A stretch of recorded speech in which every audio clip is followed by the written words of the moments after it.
Assalamualaikum warahmatullahi wabarakatuh. Perkenalkan saya Ramiza Alia Muhbita dengan NIM P211302240061. Perkenalkan, nama saya Muhammad Ridho dengan NIM P211322402248. Perkenalkan, nama saya Ranjani Nurhani dengan NIM P211302240062 dari kelas D41B.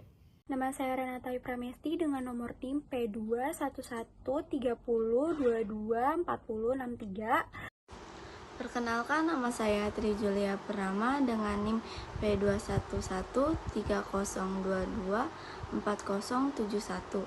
Pada kesempatan ini, saya beserta rekan-rekan saya akan menjelaskan tentang penyakit jantung kongestif. Pertama, yaitu pengertian dari jantung kongestif sendiri atau congestive heart failure. CHF adalah kondisi di mana jantung bekerja dengan tidak efisien sehingga jantung tidak dapat memompa cukup darah ke seluruh tubuh. Kondisi ini terjadi ketika salah satu atau dua bagian dari jantung tidak berfungsi dan menyebabkan penumpukan darah, lalu terjadi penyumbatan di dalam jantung. Jantung yang tersumbat akan mengalami kontraksi berlebih dan dapat menyebabkan gagal jantung. Selanjutnya yaitu 3 jenis gagal jantung kongestif. Yang pertama yaitu gagal jantung kongestif kiri. Pada kasus ini, jantung bilik kiri yang awalnya berfungsi untuk mengalirkan darah ke seluruh tubuh tidak dapat bekerja dengan baik.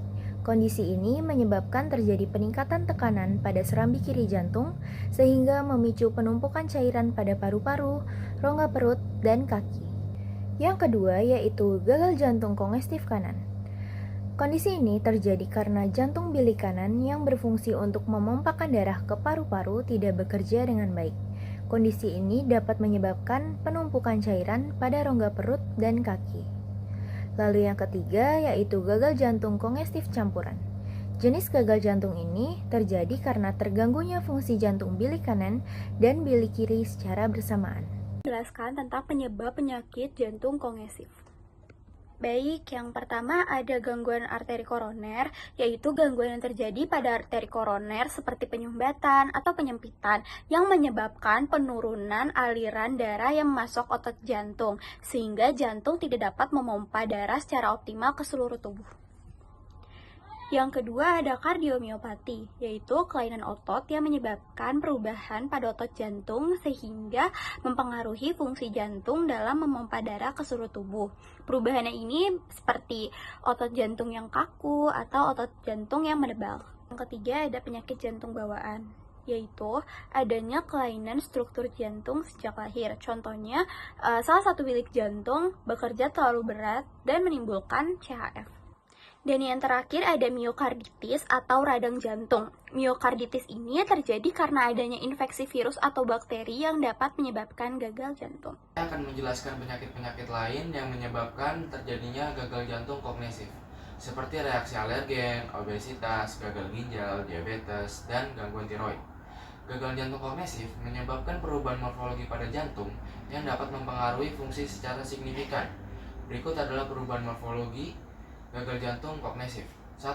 Adanya dilatasi pada ruang jantung, terutama ventrikel kiri. Hal ini mengakibatkan prinsip otot miokondrium dinding ventrikel yang berkontribusi pada penurunan kemampuan jantung untuk memompa darah secara efektif.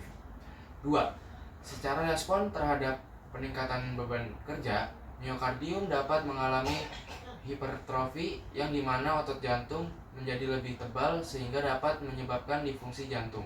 3. Peningkatan tekanan dan volume dalam jantung juga mengakibatkan perubahan bentuk jantung dari elips menjadi lebih sferis akibat remodeling ventrikel kiri. 4. Proses fibrosis terjadi ketika jaringan parut terbentuk di dalam miokardium yang mengganggu kontraktilitas otot jantung dan dapat memperburuk fungsi jantung. 5. Terdapat peningkatan tekanan dalam pembuluh darah paru-paru yang seringkali berujung pada edema pulmonal dan gejala sesak nafas. Gejala-gejala yang dirasakan oleh pengidap gagal jantung kognitif antara lain sesak nafas, mudah lelah, pergelangan kaki membengkak, detak jantung tidak teratur, batuk, nafas berbunyi, kenaikan berat badan yang disebabkan penumpukan cairan berlebih, sulit berkonsentrasi, dan penurunan kesadaran. Gagal jantung kognitif dapat menyebabkan komplikasi pada penderitanya. Komplikasi yang terjadi antara lain 1. Kegagalan pada organ ginjal dan hati karena berkurangnya aliran darah menuju ginjal dan hati. 2. Gangguan katup jantung, yaitu di mana kondisi jantung membesar atau peningkatan tekanan aliran darah jantung. 3. Aritmia terjadi karena adanya gangguan aliran listrik jantung yang berfungsi mengatur irama dan detak jantung. 4. Ketika fungsi jantung terganggu dan tidak segera ditangani, kinerja jantung pun akan mengalami penurunan drastis dan henti jantung mendadak.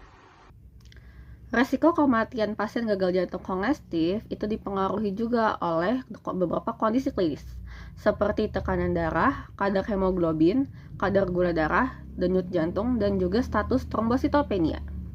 Sementara itu, usia, jenis kelamin, QRS duration, dan juga penggunaan digosin tidak signifikan berhubungan dengan resiko kematian pasien gagal jantung kongestif.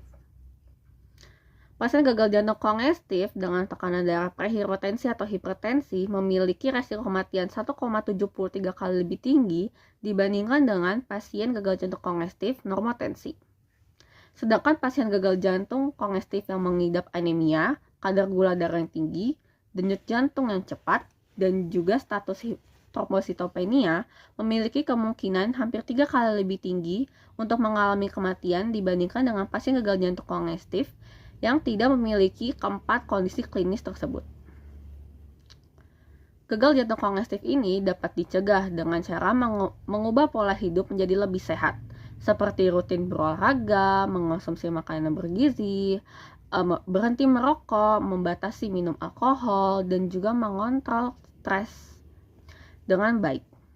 Lalu menghindari risiko dengan memantau kadar kolesterol, gula darah, dan juga tekanan darah. Bila memiliki penyakit jantung bawaan dan diabetes, sebaiknya melakukan pemeriksaan rutin ke dokter.